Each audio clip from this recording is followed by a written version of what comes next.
देश की राजधानी दिल्ली में केंद्र बनाम राज्य की लड़ाई बदस्तूर जारी है। एक बार तो सुप्रीम कोर्ट के फैसले के बाद लगा था कि अब शायद अधिकारों की लकीर खींच दी गई है, लेकिन केंद्र सरकार द्वारा लाए गए नए अध्यादेश से सुप्रीम कोर्ट का आदेश बेमानी रह गया। यानी एक बार फिर अधिकारियों के पोस्टिंग और ट्रांसफर के मामले में एलजी ही बॉस बन गए हैं। ऐसे में अब दिल्ली के सीएम अरविंद केजरीवाल को भी लगने लगा है कि जब तक केंद्र में कोई बड़ा परिवर्तन नहीं होता, तब तक वो दिल्ली में भी अपनी मर्जी से काम नहीं कर पाएंगे। शायद यही वजह है कि केजरीवाल अब 2024 के लिए कुछ नए सियासी समीकरण बैठाने में जुट गए हैं। इस फेरिस्त में केजरीवाल अब पश्चिम बंगाल की सीएम ममता बनर्जी, महाराष्ट्र के सबसे बड़े नेता शरद पवार और पूर्व सीएम उद्धव ठाकरे से मुलाकात करने जा रहे हैं। खबर है कि आने वाली 23 मई को केजरीवाल कोलकाता में ममता बनर्जी से मिलने वाले हैं। इसके बाद 24 मई को उनकी मीटिंग शरद पवार और उद्धव ठाकरे से होने वाली है। बता दें कि कर्नाटक में कांग्रेस की प्रचंड जीत के बाद से विपक्ष की बाँछें खिल गई हैं।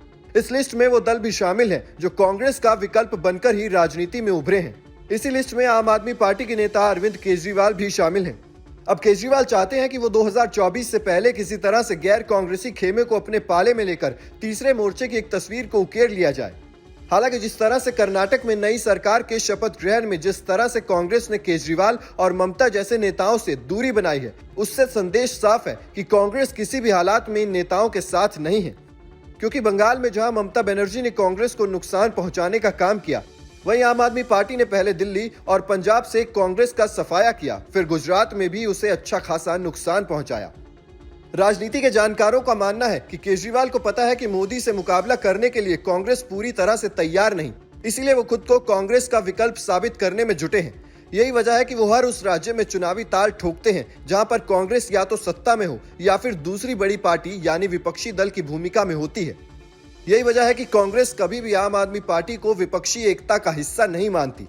उधर अरविंद केजरीवाल जिस तरीके से कांग्रेस छोड़ बाकी विपक्षी दलों से मिल रहे हैं, उनकी भी अलग ही सियासत नजर आ रही है। अब दिल्ली में शराब घोटाला जोर पकड़ रहा था और मनीष सिसोदिया की गिरफ्तारी हुई थी। उस समय भी केजरीवाल ने जोर देकर कहा था कि सभी पार्टियों को इस अवैध गिरफ्तारी का विरोध करना चाहिए। अब जब केंद्र नया अध्यादेश लेकर आई है, वो फिर चाहते हैं कि सभी दल उनके साथ खड़े हो जाएं। लेकिन कांग्रेस पार्टी ने न मनीष सिसोदिया की गिरफ्तारी पर आपको कोई समर्थन दिया था और न ही अब इस अध्यादेश को लेकर उनकी तरफ से कोई प्रतिक्रिया दी जा रही है। देखना होगा कि आप संयोजक अरविंद केजरीवाल कांग्रेस वाली विपक्षी एकता में शामिल हो पाते हैं या नहीं। ये अपने आप में एक बड़ा सवाल है। आपको बता दें, अभी तक बिहार के सीएम नीतीश कुमार, बंगाल की सीएम ममता बनर्जी और तेलंगाना के सीएम केसीआर ही खुलकर केजरीवाल के समर्थन में आए हैं। अब उनकी इस लिस्ट में अगला नाम शरद पवार और उद्धव ठाकरे का है, जिनसे उनकी जल्द ही मुलाकात होने जा रही है। Team news nation digital.